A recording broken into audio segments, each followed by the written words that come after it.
আসসালামু আলাইকুম। তো দেখতে পাচ্ছেন আমার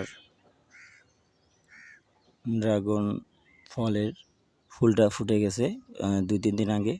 তো এখন হচ্ছে এই অবস্থায় আমাদের যেটা করতে হবে, ড্রাগন ফুল এই অবস্থায় যখন একটু লালচে বর্ণ বা একটু নেতিয়ে পড়বে 2-3 দিন পর, তো এই ফুলটাকে আমাদেরকে ছিঁড়ে ফেলতে হবে। তো কিভাবে ছিঁড়বো সেটা আমি এই ভিডিওতে দেখাবো। তো চলুন, প্রথমে ফুলটা আমি যদি দেখাই, এই অবস্থায় এখানে আরেকটা আছে।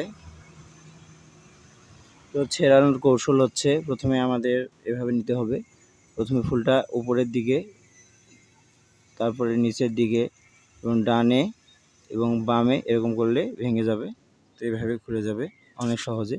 তো এটাও যদি দেখাই আমি, প্রথমে উপরে নিচে, তারপরে এরকম করলে দেখতে পাচ্ছেন। তো এরকম অবস্থায় আমাদের এটা করতে হবে এইভাবে।